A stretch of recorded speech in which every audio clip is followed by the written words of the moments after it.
Hello friends, welcome. So this will be a quick one on finding order flow, mining momentum and trends with order flow.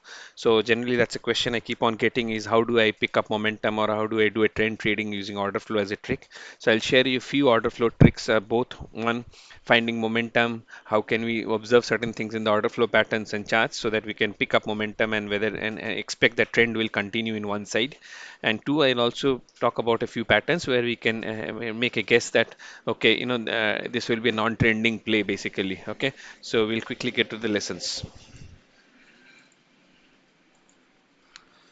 So this one, if you see the trending chart, okay, generally prices, have been moving up. So what are the clues from this sort of a chart, basically? Okay, so one of the things that I clearly look for is good deltas. So if it's I'm looking for a long side trend, buy side trend, I'm looking for good deltas on the buy side.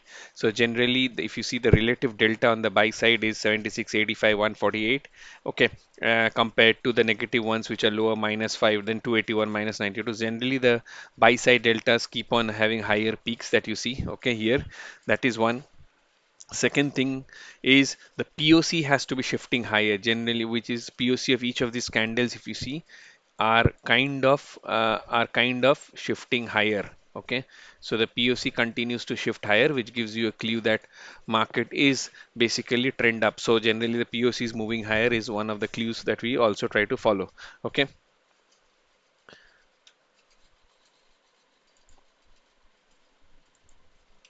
Then no particular number, but relative change is good. So we are looking at a relative change of cumulative delta, and we're expecting cumulative delta to gradually increase. So generally, the relative change on one side has to be good. So I'm not looking at a particular 30K, 40K, 20K number, but I'm more looking at a relative shift on the delta on the buy side for a long side trade. Similarly, on the short side for a sell side trade, basically. Okay.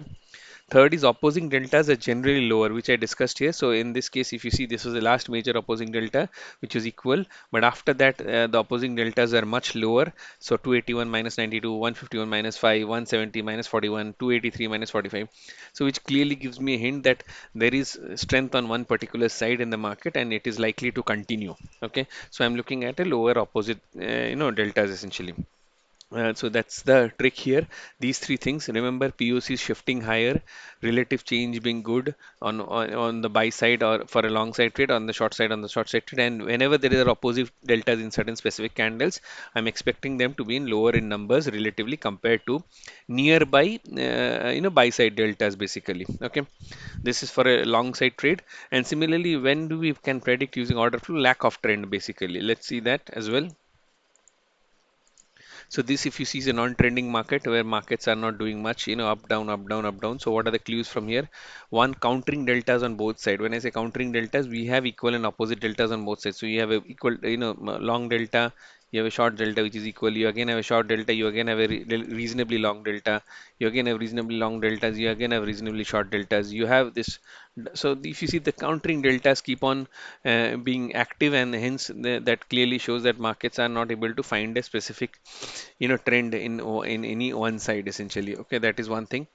Second thing is price within the mid of a profile. So generally, if the price is on the mid range of a certain profile like this, okay, chances are that price will oscillate in that profile. So you will not get a real breakout trade that easily. So be mindful of the fact that what kind of profile or what, if your price is in the middle of a range, chances are price will be oscillating in that range. Okay.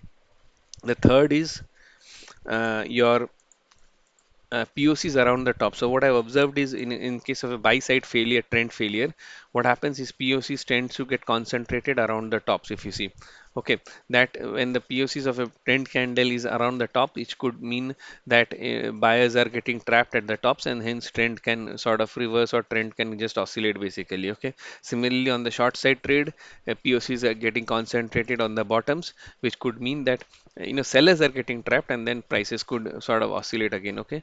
So these three tips will help you to understand that market may not be trending and avoid breakout or breakdown trades, but look for pullback trades. Okay. Similarly, for trending markets, you see the last slide that we discussed. That's all, guys. I think this was a short session. Hope you liked it.